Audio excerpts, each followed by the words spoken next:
Au lieu de t'opposer à l'autre parce que tu ne partages pas son avis, tu t'intéressais de savoir un peu plus clairement ce qu'il pense vraiment. Bonjour, mon nom est Sophie Stevens-Lemaigre de Oser partager. Aujourd'hui, on va parler de communication, parce que j'adore essayer de t'aider à mieux comprendre la communication, parce que j'ai envie que tu puisses prendre confiance en toi, savoir quand t'exprimer au bon moment et quand la communication est impossible. Pour ça, j'ai mis différents outils à ta disposition. Va voir le site oserpartager.net ou essaye de regarder d'autres vidéos sur cette chaîne si celle-ci est la première que tu découvres. En fait, aujourd'hui, ce que j'ai envie de faire, c'est de t'expliquer quelque chose qui m'a fait réfléchir.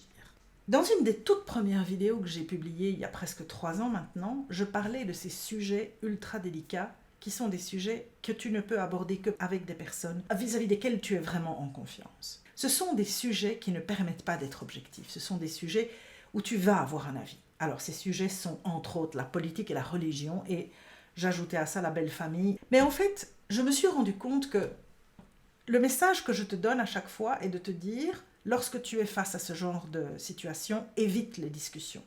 Tu vas rentrer dans ce qu'on appelle des situations de collision de valeurs, ça va créer des blocages de communication et tu risques effectivement de clôturer cette conversation sur une non-conversation, voire éventuellement sur une agression ou une colère. Mais j'avais oublié un aspect que moi je fais en fait assez souvent, pas toujours, parce qu'il faut avoir un certain recul pour pouvoir le faire. En fait, il faut vraiment être super cool le jour où tu décides de le faire. C'est de te dire, je ne suis absolument pas d'accord avec cette personne. Je trouve que ce qu'il raconte quand on a des discussions sont juste des aberrations. Mais de te dire aujourd'hui, tu sais quoi, je vais m'intéresser à ce qu'il a à dire.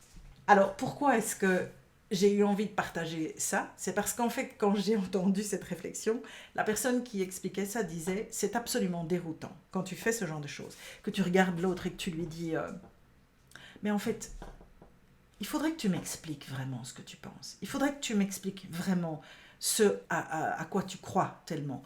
Parce que finalement, au lieu d'être dans le jugement, je serais peut-être dans l'écoute, j'ai envie d'entendre ce que tu as à dire parce que je voudrais vraiment le comprendre correctement. Et en fait, selon certains experts, quand on parle de ça, ils disent que ça les déstabilise complètement. Parce que la plupart du temps, ces personnes savent que parce qu'ils ont des positions extrêmement strictes, extrêmement fermes, extrêmement arrêtées, des gens qui sont dans les extrêmes politiques et ce genre de choses, ou qui sont vraiment extrêmement investis dans le message du parti politique qu'ils soutiennent, ne veulent souvent pas entendre ce que les autres ont à dire. Ils n'aiment pas les confrontations, ils veulent rester dans leur trajectoire et ils veulent simplement pouvoir renforcer quelque part leurs croyances et leurs convictions dans les valeurs de ce parti politique. Or, qu'est-ce qui se passe? Toi, tu vas arriver, tu es peut-être exactement d'un bord différent.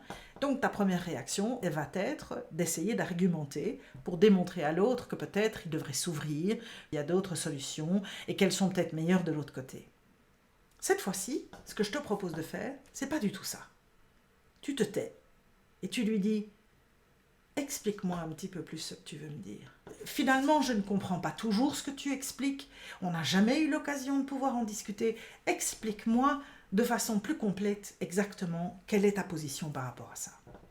Tu risques d'être très dérouté parce que la personne qui est en face de toi va d'abord se demander si tu le fais pour se foutre de sa tête, ou bien pour se moquer de lui, ou bien éventuellement si tu es sincère. Alors il est possible qu'au début, il n'ose pas nécessairement te répondre, ou qu'elle ne te donne pas les explications que tu attendais, parce qu'elle va peut-être d'abord commencer par tester l'eau, en se disant « C'est sérieux ta question? T'as vraiment envie de savoir ou tu te fous de ma tête ?» Ça peut être une question, ça peut être un retour. Et puis finalement, tu vas t'asseoir, tu vas les convaincre de t'expliquer et tu vas les écouter. Qu'est-ce que ça va t'apporter? Parce que finalement, tu me diras « Ça ne m'intéresse pas. » Oui et non. Quel que soit le sujet, parce qu'on peut parler de tout à fait autre chose. On peut parler d'éducation, on peut parler de la manière dont on va faire un rapport au travail, on peut parler de ce que quelqu'un pense de quelqu'un d'autre. Tout ça, ce sont des sujets subjectifs. Et c'est là où les confrontations sont éventuellement possibles. Un parent qui défend la manière dont il éduque son enfant ne va pas nécessairement accepter d'être critiqué par un autre qui a une approche complètement différente. Mais au lieu de te figer dans ton approche à toi et de te dire « moi je sais, de toute façon je n'ai pas envie de savoir ce que l'autre pense parce que je suis convaincu que j'ai raison », eh bien imagine que tu écoutes ce que l'autre a à dire. Je ne vais pas te dire que tu vas être convaincu, ça ne veut rien dire de la sorte.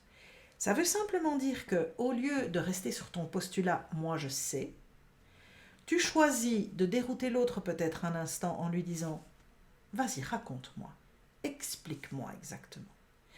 Mais tu te mets aussi dans cette posture, tu choisis de ne pas rentrer dans une discussion conflictuelle, tu choisis d'écouter ce qu'il a à dire, tu vas peut-être te dire « mais c'est n'importe quoi », ou bien, tu vas simplement ne pas poser de jugement, tu vas écouter l'explication, faire un petit peu d'écoute active quelque part, le laisser parler, lui laisser la possibilité de s'exprimer jusqu'au bout.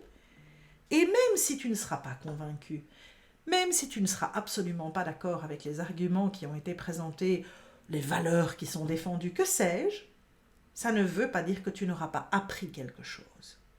Et peut-être que parce que tu auras écouté ce que l'autre te raconte, de la manière dont il éduque son enfant, de la conviction politique qu'il a, de la façon dont il fait son travail, tu pourras éventuellement nourrir ta réflexion de l'un ou l'autre de ces éléments qui auront été présentés par l'autre, soit pour étayer ta propre vision des choses quand tu auras l'occasion de la présenter, soit pour questionner un aspect peut-être de ce que tu croyais être le cas et de te rendre compte que tu peux encore améliorer ce que tu maîtrises. Pourquoi est-ce que j'ai eu envie de parler de ça cette fois-ci? Eh bien parce que cette vidéo sera la dernière que je posterai avant les fêtes de fin d'année et je pense que tu risques d'être dans des réunions de famille, d'entre amis, etc., où tu vas peut-être, à un certain moment, te retrouver face à quelqu'un qui est un petit peu extrême, comme ça. L'alcool aidant, je sais aussi qu'on est parfois un petit peu trop enthousiaste quand il faut rentrer dans certaines discussions. Alors, je te propose, cette fois-ci, plutôt que de te dire « oh, ça va encore être stressant » ou « ça va encore être difficile » ou « ça va encore être fatigant », de te dire « eh bien, cette fois-ci, je pars en me disant que je ne vais pas me disputer, que je n'ai pas envie de rentrer en conflit avec personne, que je ne vais pas non plus défendre mon avis qui de toute façon est toujours critiqué par tout le monde. Je vais prendre le temps d'écouter ce que les autres ont à dire, ça nourrira toujours ma connaissance et je pourrai toujours garder les éléments qui m'intéressent. » C'est juste une autre manière d'approcher les relations interpersonnelles parce que tu décides éventuellement que tu es curieuse et que tu as envie d'en savoir plus, ou tout simplement que tu as décidé que cette fois-ci, tu ne rentrerais pas, ou personne ne t'amènerait à rentrer dans une situation conflictuelle ou argumentative. J'espère que cela te donne quelques petits points de repère ou une approche un peu différente sur la manière dont tu interagiras avec les personnes que tu auras l'occasion de rencontrer dans les prochains jours, dans les prochaines semaines. Et je ne doute pas que la conclusion dans quelque temps sera que tu auras quand même appris quelque chose. Utile ou pas, mais que tu auras quand même appris quelque chose. Bonne interaction avec les autres, dans le calme et la sérénité, dans la positivité et dans l'apprentissage. Et bonne fête de fin d'année. À la prochaine fois. Salut!